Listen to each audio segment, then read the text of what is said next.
Hello everyone and welcome to my channel. Today I'll be reading a multi-character extender by me. So let's get into it. Tanjiro Kamado. At first, Tanjiro watches for your reaction. He wants to make sure that you're not uncomfortable. And maybe the first time it happens, he lets it slide. He knew you didn't like fights, and he didn't want to cause a big fight. So you waited, patient. But didn't happen again.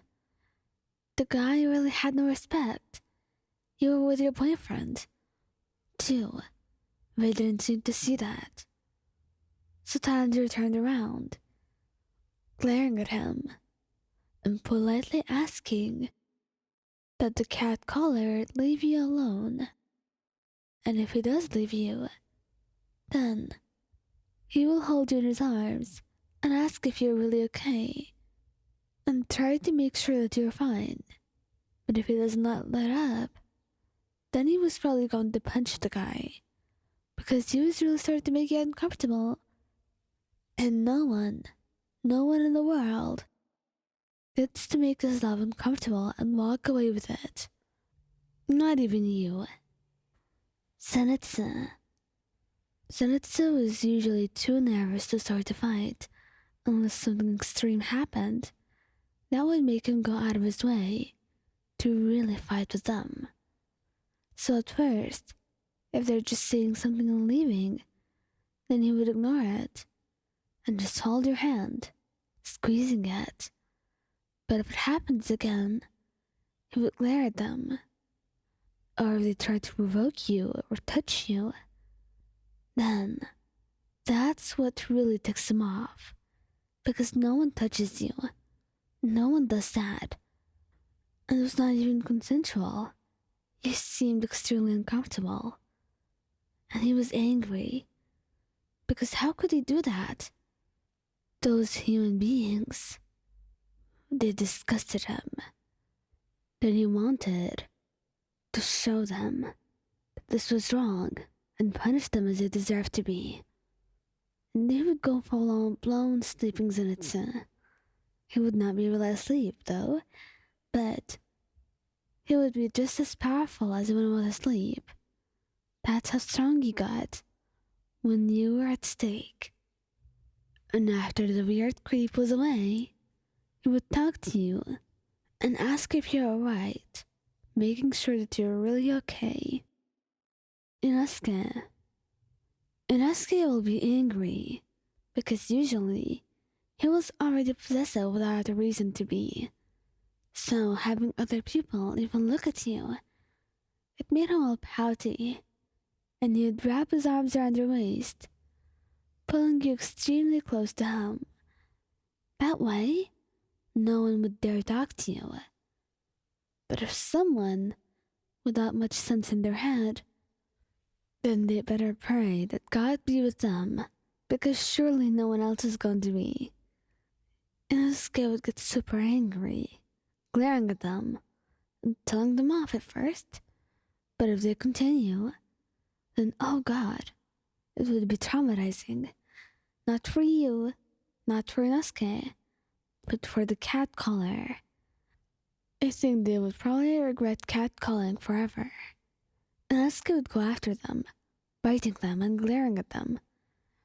He would growl, and after he was done with all of the physical hits he wanted to get in, he would get out his two swords, and then they would pale, feeling like death was in their face, and run away as fast as they could, apologizing and screaming at the top of their lungs. To be quite honest, it was funny to witness. Giyuu Tomioka. Someone would have to be really bold to actually catcall you while Giyuu is around you. Giyuu may not be the one to act like a partner, and the two of you may not have any PDA, but that did not mean that people could go around and catcall you like he was not there in the first place. His intimidating presence, though, because this almost never happened, and no one was stupid enough to actually do it. But in the off chance that someone was actually dumb enough to do so, he would glare at them at first, holding your hand and pulling you closer. And it actually made you want to get catcalled just so you would do PDA like this. Sometimes you would even wrap your arms around him, closing your eyes and melting into his touch. Sometimes it would even make you wear real clothes on purpose just so you get catcalled, because you were not really scared of what happened, because Giyuu was right there and he always protected you.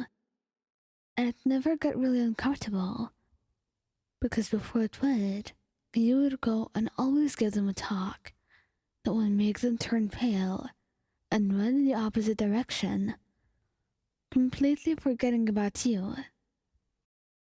Rengoku would wrap his arms around your waist and pull you close to him, smiling when he hears them catcalling you. He didn't like it. It was just one of those smiles that eventually turned into something deadly. It was one of those "I'm really mad" smiles that he used to conceal his anger, because he didn't want to look angry. Frowning never looked good on him, so he just held you close while he stayed quiet, and then he would lean down to whisper, asking if you're uncomfortable.